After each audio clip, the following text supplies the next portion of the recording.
How many of these deals do you have to have individually to quit your job? I never have to work again. Now I can do whatever I want, however I want for the rest of my life. We are going to talk about a deal breakdown, a deal that I'm currently in the middle of right now. I've got a Subto deal in Atlanta, Georgia. Subject to, I'm going to tell you the majority of the people that are selling to you on Subject to are either A, they're lacking equity, B, they are in a painful situation. They need to let go of the property and hightail it to another location. They don't have equity, they don't have time, or they are behind on payments. I want to talk about how I'm funding the deal, the numbers behind the deal, what I'm going to do with the deal, and any other question you guys might have along the way. In a magical world, the world that I magically live in, we manifested a deal with a gentleman out of Atlanta. His name is Jamari, and we're going to end up having Jamari on Sunday service here probably in 30 days once we close escrow and I get things up and going. Jamari sends me a DM on Instagram. So if you guys need help on Instagram, please DM me. I gave him my email address. He then sends me all the details. I told Jamari in a text message, I said, get me on the phone with the seller so I can actually get the seller under contract. I recorded that seller call and I gave it to my students. It's a 45-minute call. Jamari ends up following up with the seller every single week. The only person that actually called Trevius longer than 2 weeks was Jamari. So the seller's getting foreclosed on by February 2nd. Gorgeous, gorgeous house. It's a 5-bed, 5-bath house. This seller is a realtor herself. She said, I don't have time. I don't have the energy for it. I know what Subject to is. I totally understand what you're doing. Take over my property.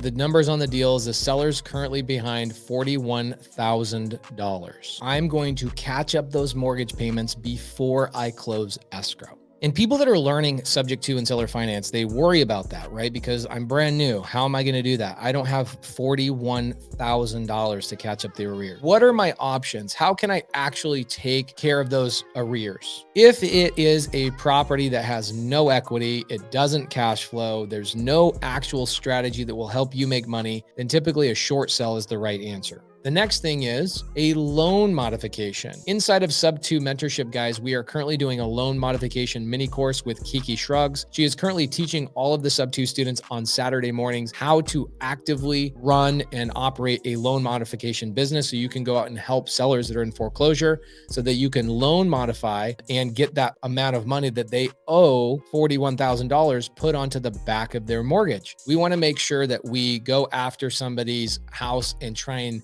get a loan modification before we go to option 3, raising private capital. I actually am planning on raising private capital to get this deal done, worst case scenario. So I've got $41,000 that's going to go to arrears, $10,000 that's going to go to the seller. Give the seller $10,000 to walk away. And then I'm giving $10,000 to Jamari for bringing a deal to me. What's cool about this is Jamari didn't even have to close the seller. Jamari followed up with the seller mostly through text message. Jamari got paid about $1,100 every time he followed up with the seller. Every week he followed up with the seller for about 8 to 9 weeks. Every Friday he sent her a text message and was consistent. And then finally everybody else stopped calling her because they just thought she wasn't going to do a deal. And then 2 weeks before she's getting foreclosed on, she finally talks to Jamari and says, let's do the deal. And we get her into a contract. We open escrow a few days ago. In order for me to actually turn this into an Airbnb, I've got multiple things I have to take into consideration. And I call these things the entry fee. There are 7 parts to an entry fee. So number 1 is the seller's cash. So we already know what the seller's cash is. The seller's cash is $10,000. The seller is getting $10,000 to let me purchase their property subject to. The second thing is going to be arrears. Okay, so in this situation, it's $41,000 in arrears. Don't be scared by these numbers. They're going to get bigger, and I'm going to give you guys some good information for you to understand. Then Jamari is getting an assignment fee of $10,000. Guys, I'm already at $61,000 before I even pay for closing costs. Now, closing costs, probably $5,000. Next thing that I've got is I've got renovation. I'm going to put $20,000 in renovation there. And then what I've got is I've got another $6,000 in payments along the way while I have a vacant property and it gets up and going. And then I have $10,000 in furniture for the Airbnb. So my total cost is pretty heavy, $122,000. That's a lot of money. And so many people get afraid of that. Totally understandable. But let me walk you through this. Now that we've got the seller into contract, we have already been speaking with the bank about a loan modification, and it's looking incredibly promising. Ultimately, this deal is going to be a deal that costs me $80,000, which is still a very, very scary number. On this particular deal, I have a lender bringing me $81,000. That lender is charging me 10% interest. That would be $8,100 for the year. Divide that by 12 payments, $675 a month.